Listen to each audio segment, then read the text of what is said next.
যুক্তরাষ্ট্রের ওয়াশিংটনে চলছে পঞ্চম দিনের মতো আইএমএফ এবং বিশ্ব ব্যাংকের 2024-এর বসন্তকালীন সম্মেলন। সেখানে রয়েছেন সহকর্মী সেলিয়া সুলতানা, সরাসরি যুক্ত হচ্ছি তার সাথে। সেলিয়া, জানাবেন বসন্তকালীন সম্মেলনে আজ আইএমএফ ও বিশ্ব ব্যাংকের সঙ্গে বিভিন্ন দেশের গভর্নর ও মন্ত্রীদের বৈঠক থেকে কি কি সিদ্ধান্তে আসা গেছে?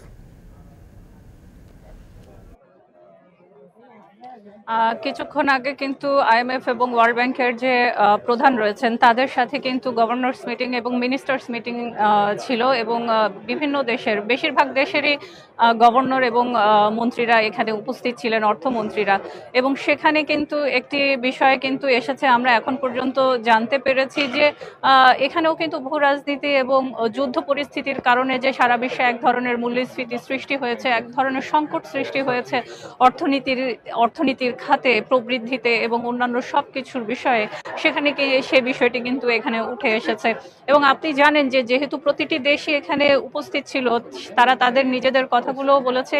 মূলত এই যে মিটিংটি অনুষ্ঠিত হয় সেখানে অনেকটা বলা যেতে পারে যে আগামী এক বছরের কি ধরনের রোড ম্যাপ করা হবে, যেহেতু এটি উচ্চ পর্যায়ের একটি রুদ্ধদ্বার মিটিং, সেটি কিন্তু এখানেই অনেকটা বলা যেতে পারে নির্ধারণ হয়। সেই জায়গাটিতে প্রতিটি দেশের যে পরিস্থিতি, যে অবস্থা, সে বিষয়গুলো যেমন আসে, ঠিক একইভাবে ভূ রাজনীতির সাথে কিন্তু এবার লোহিত সাগরও কিন্তু এসেছে। কারণ আমদানি রপ্তানি এবং অন্যান্য যে বিষয়গুলো, জ্বালানির যে খরচ, সেগুলো কিন্তু খুব স্বাভাবিক এই জায়গাগুলোতে অনেক বেশি, বিশেষ করে অর্থনীতির প্রবৃদ্ধির ক্ষেত্রে অনেক বড় বাধা হয়ে দাঁড়ায়। সেখানে কিন্তু আইএমএফ এবং ওয়ার্ল্ড ব্যাংকের যে প্রধানরা রয়েছেন তারা বলেছেন হয়তো ভূ রাজনীতির ব্যাপারে কিছু আইএমএফ বা ওয়ার্ল্ড ব্যাংক থেকে তেমন কিছু হয়তো করা যাবে না, তবে যে বিষয়টি আসলে করতে হবে সেটি হচ্ছে সারা বিশ্বের জন্য অর্থনৈতিক উন্নয়নের স্বার্থে এই যুদ্ধ বন্ধ হওয়া দরকার, এবং এই যে আমদানি রপ্তানি বিনিময় পুরো বাজারটি আসলে আরো স্বাভাবিক হওয়া প্রয়োজন।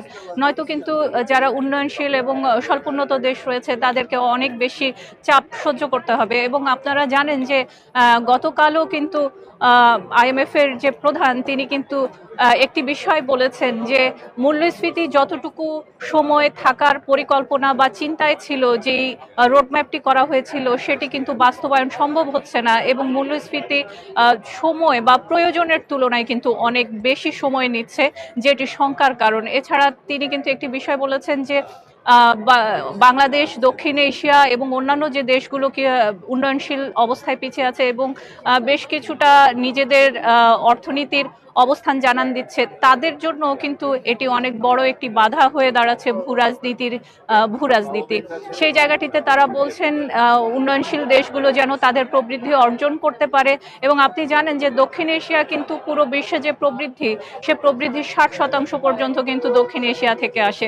সেই জায়গাটিতে কিন্তু গুরুত্ব দেওয়া হয়েছে। এবং এই যে বিনিময় থেকে শুরু করে অন্যান্য যে বিষয়গুলো, তারা বলছেন যে বিশেষ করে মানব সম্পদে যেন আরো বেশি বিনিয়োগ করা যায়, এবং তারা গুরুত্ব দিচ্ছেন জলবায়ু অর্থায়নের ক্ষেত্রে এবং ডিজিটালাইজেশনের ক্ষেত্রে। রাজস্বের ক্ষেত্রে তারা বলছেন যে নীতিগুলো আসলে দেশগুলো নেয়, সে দেশগুলো যেন তাদের পরিকল্পনাগুলো, রাজস্ব নীতি, আয় ব্যয়, এই বিষয়গুলো যেন তারা সময়ের মধ্যে বাস্তবায়ন করেন।